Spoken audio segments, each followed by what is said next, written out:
Bienvenue, vous êtes en forme, on va bien bosser. Alors on va faire des macarons au chocolat, des coques de chocolat avec une mousse chocolat minute. Voilà, donc pour réaliser des macarons, on a besoin de la poudre d'amande, du sucre glace et du sucre semoule. Avec ça, on va réaliser une meringue française. Dans un premier temps, on va mettre dans le récipient la poudre d'amande et le sucre glace. Voilà, la totalité, on peut directement verser poudre d'amande, sucre glace. Hop.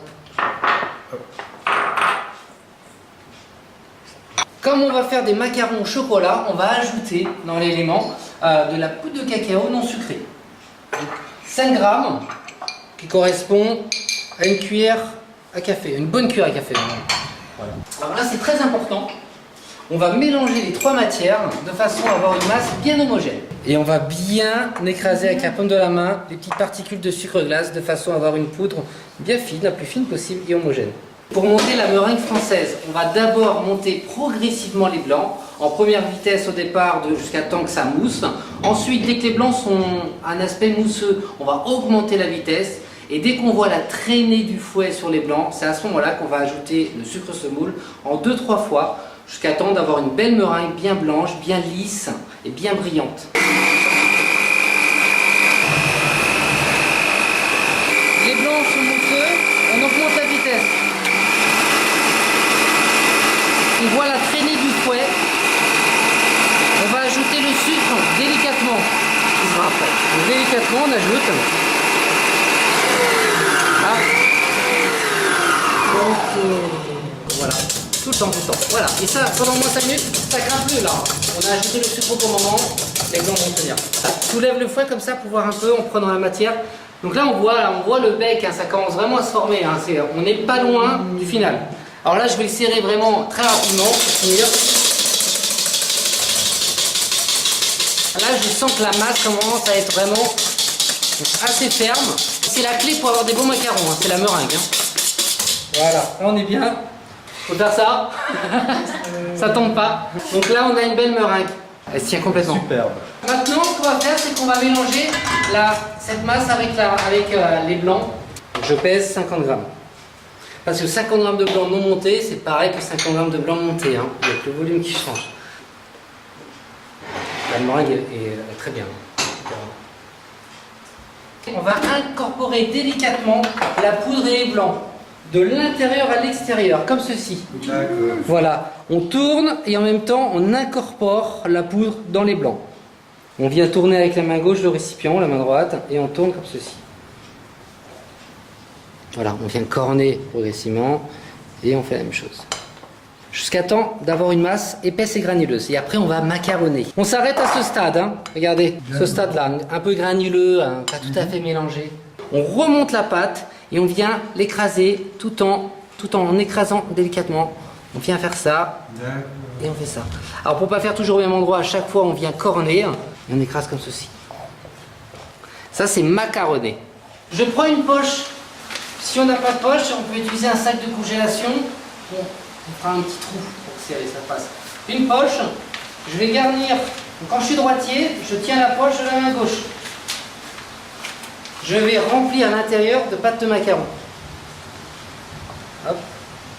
Et je viens corner, c'est-à-dire essuyer avec mes doigts qui sont là. Donc je ramène tout à l'intérieur.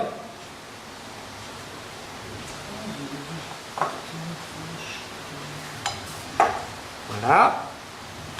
Ensuite, je viens fermer. Je travaille au-dessus du récipient. Si ça coule, le problème. Voilà. Hop. Et après, on va pocher. Comme on va les cuire dans un four ventilé, ça va souffler. Je viens coller légèrement ma plaque avec la pâte. Légèrement, hein. Voilà. C'est juste pour éviter que la feuille se retourne au moment de la cuisson. Ensuite, je vais donc pocher. Alors, pour avoir des macarons, ils vont être ronds. Hein. On peut faire des macas carrés, des macas cœurs, on peut faire des macas ce qu'on veut. Hein. Donc là, je tiens la poche à la verticale. Avec la main droite, je presse. Avec l'autre main, je maintiens la poche. Ça va la stabiliser. Donc droit, j'appuie, ça s'écarte. J'arrête d'appuyer. Je viens après faire une petite virgule pour couper. Donc j'appuie. Après j'arrête. J'appuie. J'arrête.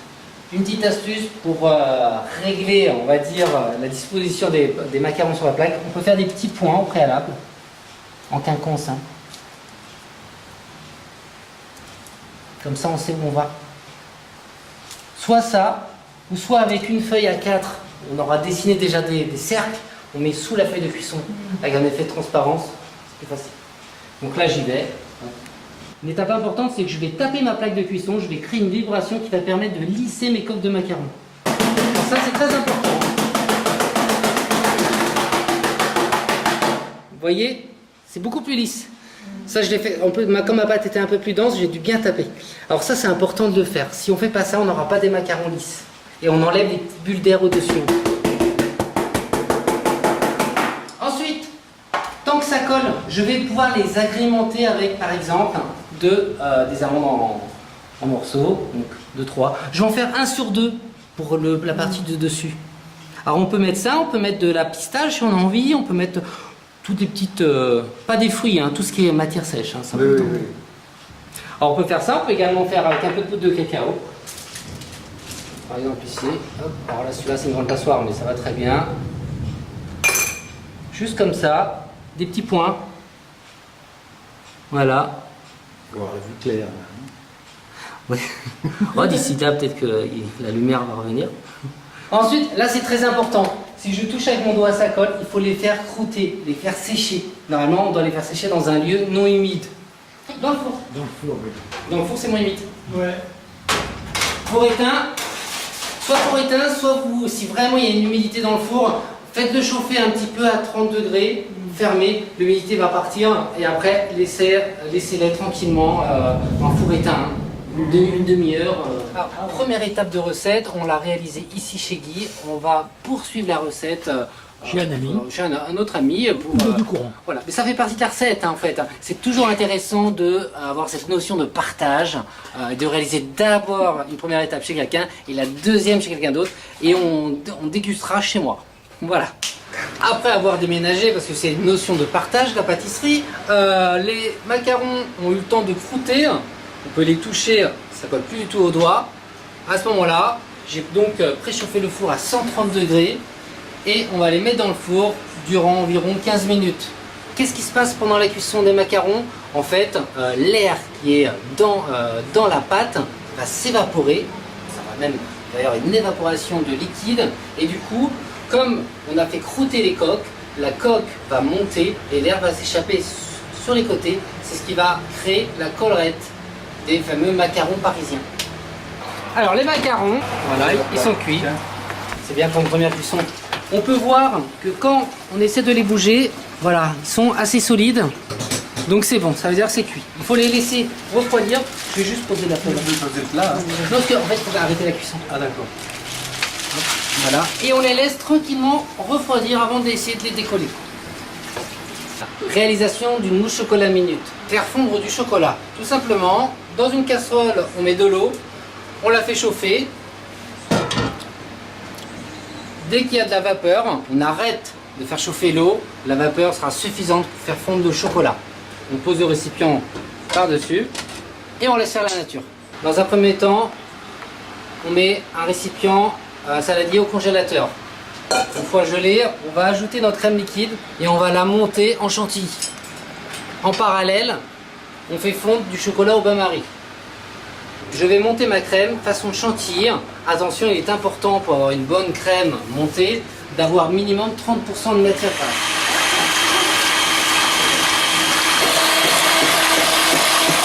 On a fini. Parce qu'après ça fait du beurre. Là c'est bon. Là c'est bon. La crème est montée. J'incorpore la crème, la moitié dans mon chocolat. J'y vais progressivement en fait. Dans un premier temps, je vais y aller. Je vais faire comme une ganache en fait. Donc j'incorpore la moitié. Bon, à peu près une bonne.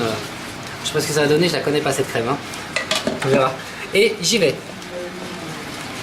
Assez rapidement, hein, dans un premier temps. C'est une mousse chocolat minute. On peut pas rater cette mousse chocolat. Quasiment pas. Tout dépend. Voilà. Une fois que c'est ça, j'ai mélangé partiellement, hein, pas entièrement. Et je vais incorporer le restant et je vais finir de mélanger délicatement avec la spatule. Comment? Voilà, et délicatement. On ne peut pas rater de mousse chocolat. C'est la mousse chocolat minute. Intense, attention. Hein. Mousse chocolat. Voilà. Et là maintenant, on va la réserver au frère le temps que la mousse fige. Bon. Faut trouver la place. Hein. On a... Une fois vos macarons refroidis sur la plaque, on va les décoller délicatement. Donc là, et on va essayer de retrouver le jumeau. Voilà.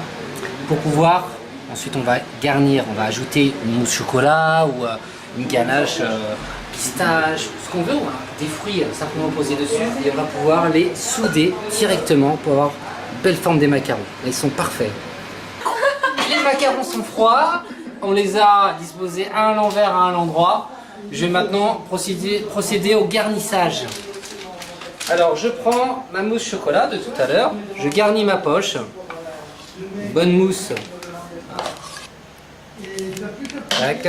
Je découpe le bout de ma poche à l'aide d'un ciseau. Voilà, un peu plus. La languette aussi. Je garnis. Alors attention, il faut être généreux, hein, mais il faut garder de l'espace tout autour. Parce que quand on va les refermer avec la coque de macaron, ça va s'étaler légèrement, la mousse. Et on peut finir en pointe, c'est pas un souci.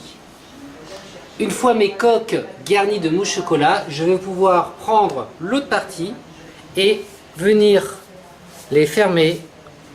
Voilà, tac, de façon à bien voir la mousse avec le coque de macaron. Une fois garnies, il faut les laisser au frais, les réserver au frais durant minimum 1 heure ou 2, de façon que la ganache puisse fusionner avec la coque de macaron. Essayez de résister. Hein.